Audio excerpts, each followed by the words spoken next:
welcome back to Risa Does Makeup. Happy New Year. I have been going back and forth in my mind whether or not I should post the remaining videos in my Best of 2018 series first, or if I should do a December favorites, if I should even film. I'm speaking like I've already filmed the rest of those Best of 2018, and I haven't. So let me know in the comments if you still want to see my favorite, what did I forget? I haven't done lip products and I haven't done eye products, which are kind of major categories. I did skincare, I did foundations and concealers, I did powders, primers. So those videos will be linked, the playlist will be linked. So anyway, I would like to hear your opinion on that, if you think I should still film the remaining Best of 2018 videos. But today, it's time for December favorites. These are the products that, most of these are from the month of December. Sometimes I show sometimes I show products that I have purchased in previous months that I just rediscovered, but this month they're mostly new no, wait, that's a lie. There is two things that are, older products. So I want to get started with the two foundations that I have been using over and over this month. One will come as no surprise. I'm only going to talk about it very, very briefly because I have done an entire video on it, and I also talked about it in my yearly favorites. And I said in that video that I wasn't sure if I should put it in yearly or December, and anyway, it's going in both, I guess. In case you didn't see both, this is the L'Oreal Infallible 24-Hour Fresh Wear. I have worn this foundation every single day since I purchased it. It is my new go-to everyday product. And at night in December, I went to quite a few holiday parties and a few events, and I definitely, when I go out to those sort of parties, I want my skin to look as flawless as possible. So that's when I go for my heavier coverage foundations. I would say the L'Oreal Fresh Wear is medium, buildable to more full, but this particular foundation is full. This is, business full coverage. It is the Kat Von D Lock-It Tattoo Foundation. This foundation has been around for a long time, and a lot of you do ask me, those of you that know I have oily skin and that I do prefer more medium to full coverage foundations, you've asked me my thoughts on it. And I've always said that I liked it, but it is definitely not for someone who likes their skin to show through, who likes something that can be really sheared down, or I guess the bottom line is it's not all that natural looking. So that's why I don't recommend it. Definitely not as a daily, everyday wear product. But for nighttime, if you are like me and you want that flawless look that's going to last on a combination of oily skin, something that's going to minimize pores, that isn't going to have flashback in photos, because that's a big deal to me. It's because we did take lots of pictures and I didn't want to have the light face with the darker body effect. So I really felt like I had to put this foundation in here because it was a favorite in December. These two were pretty much all I reached for, depending on what I was doing, daytime or going out for an event. Of course, I will have the colors that I use listed in the description. My favorite and most used eyeshadow palette in December would definitely have to be this Nude Pop from Kevyn Aucoin.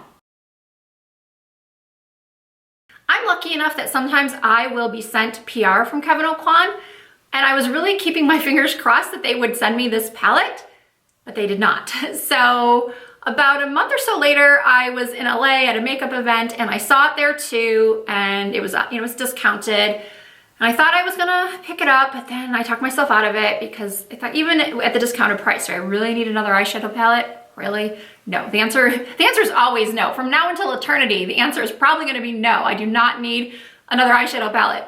But anyway, I don't know what possessed me to look at this website called Octoly, which I'm sure you've heard about it before if you watch a lot of YouTube. It's a place where YouTubers can go and select products to be sent for free. So I was so excited when I saw this on the Octoly website.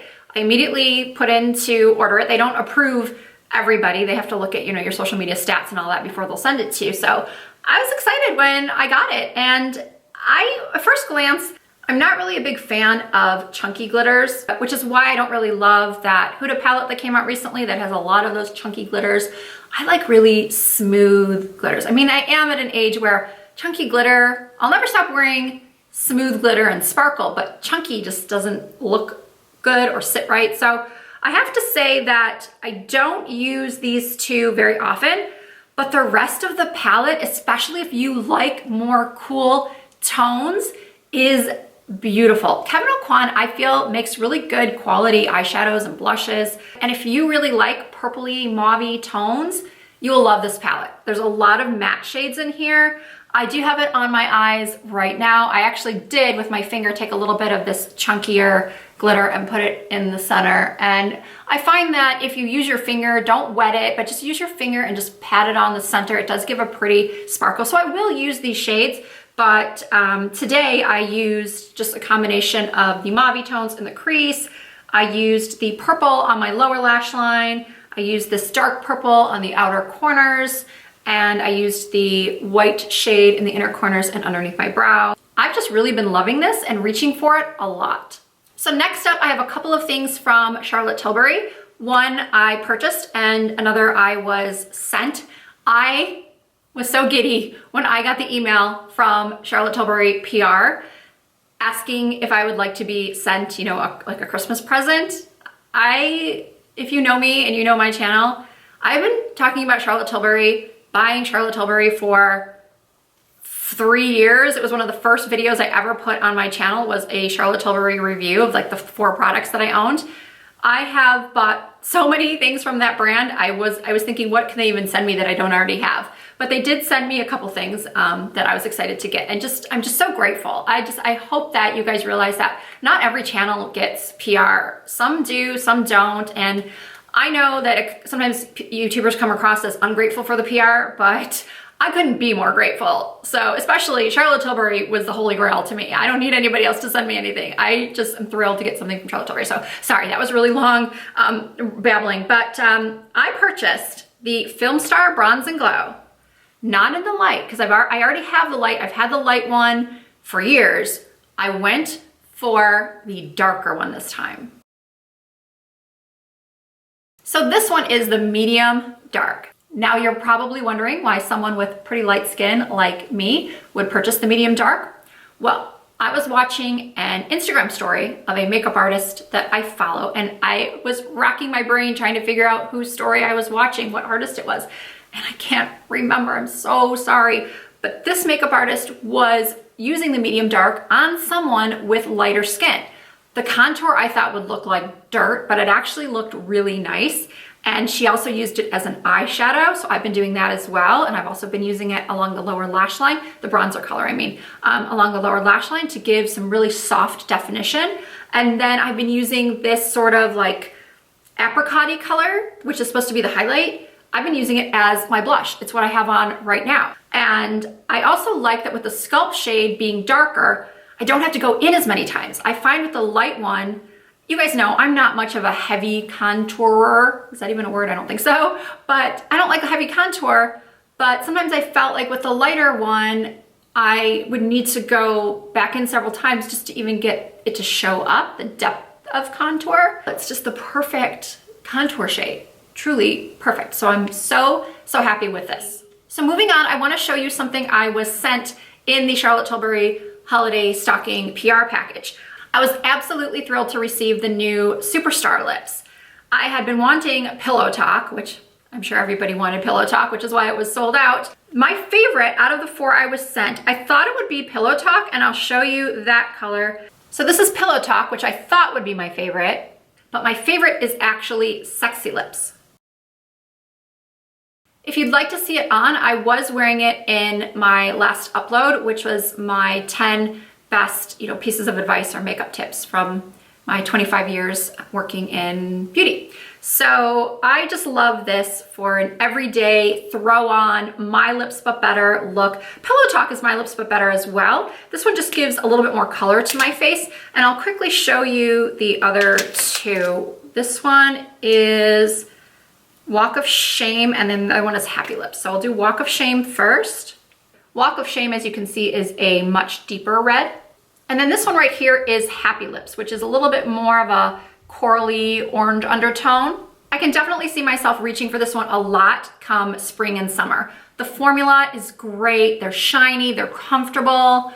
They're not the most long-lasting lip product, but anytime you have a sheer lip product, they don't really tend to stay on that long. But they're in beautiful packaging, easy to reapply, so I'm so happy with these. They're definitely a favorite. December was definitely the month of the lip product for me because I have several more lip colors to show you. Well, 3. 1 is a lipstick and 2 are glosses. I am so happy that glosses seem to be making a comeback. And actually, I'm gonna show you the lipstick first because maybe I'll put one of these glosses on top so you can see it. I purchased this lipstick in early December and I've been wearing it constantly. It is the Tom Ford Open Kimono lipstick. I had never heard of this color. I'd never heard anybody talk about it. You know, you hear a lot of people talk about Spanish pink and Indian rose. I've never heard anybody talk about Open Kimono. And when I first swatched it on my hand, I thought, it's a sheer nude, big deal. But I decided to try it on, and it is what I have on now. And I love it. I love it on its own. I love it in the center of my lips if I use a deeper shade. I just find this to be a great nude that doesn't wash me out, and I really like that it has a little bit of shine to it, so it's not a flat matte nude. So I'm really loving that. And then for glosses, the Fenty Gloss Bomb in the new shade, which is called Fussy, or FU $2.Y, and it's a sheer pink. I love the original Gloss Bomb, but I'm a sucker for a pink gloss, so this goes over anything. It smells so good. It's not super sticky, but it's really shiny, and I really hope that Fenty comes out with more colors because I do really love the formula, and the smell reminds me of my childhood, so I really like that. And then the other gloss that I cannot stop using is the Lip Maximizer Hyaluronic Lip Plumper from Dior. This is a new color. This is from their spring collection. I used to use the original Dior Lip Maximizer when it only came in one color. It was like a clear gloss.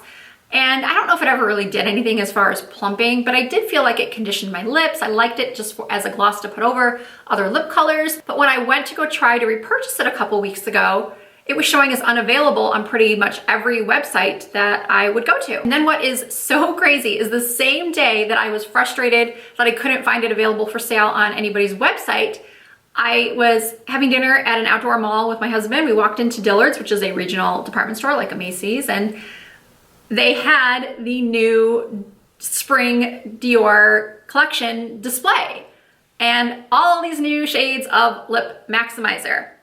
So I was so excited. I just thought, well, it's meant to be. I have to buy one. And my favorite color out of all the choices was this one that's like a rose pink.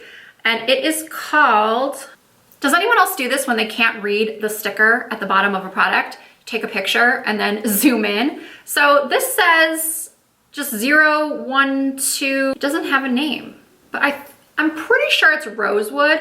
I'll double check and put it in the description, but I'm pretty sure it's called Rosewood. And this is basically my new everyday gloss. If I'm not wearing this one, I'm wearing this one. This one gives me a little bit more color, a little bit more of a deeper color, and it does have hyaluronic acid in it, and it supposedly will make your lips smoother and plumper, you know, the more you use it. I don't really feel any sort of strong tingling sensation. It's very mild. It's not like the Too Faced lip plumper that I find can almost like sting your lips. Not the plumping glosses, but the original lip plumper. That one to me always just burned my lips to a point where I would have to wipe it off.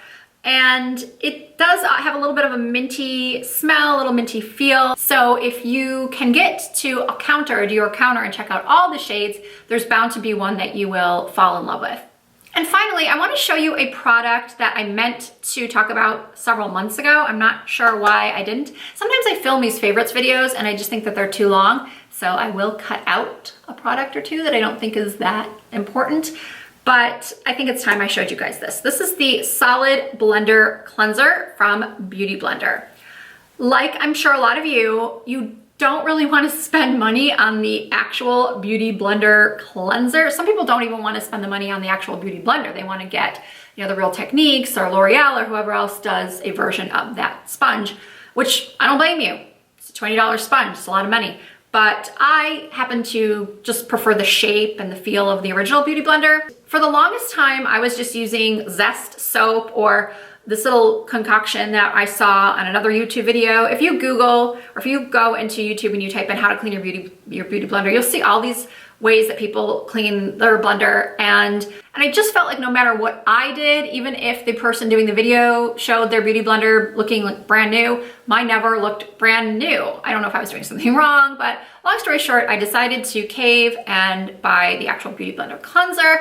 And my friend recommended to me this Solid Pro. This is what it looks like.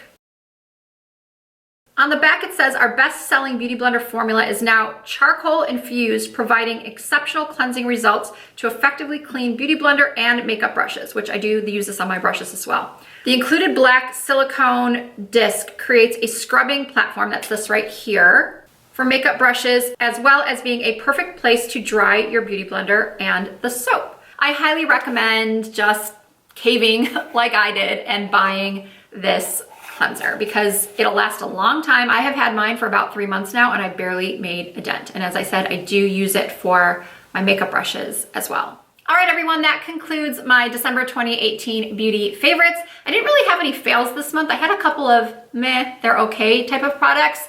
So I'm not sure, I never know if I should include those in these types of videos or not, or if I should just do a separate talk about them in another video in some way and let you guys know that I think that they're meh. I'm thinking about restarting my blog. You know, New Year resolution. I have had this blog sitting just stagnant for a long time because it's just so hard to do YouTube and Instagram and keep up on, you know, Instagram stories and also do a blog. I know a lot of like fashion bloggers, they do their blog and they do Instagram.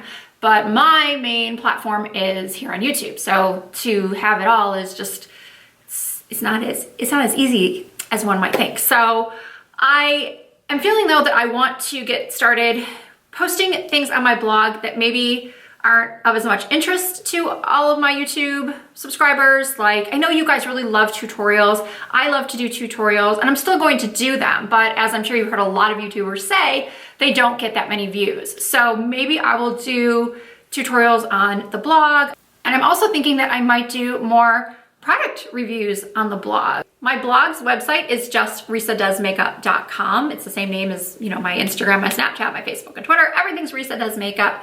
Don't go there just yet. I'm gonna link it in the bio, but give me a couple of days. It's now January 2nd. So hopefully by maybe January 5th or so, I will have some new content up there for you. So thank you guys so much for watching. As always, I really appreciate it.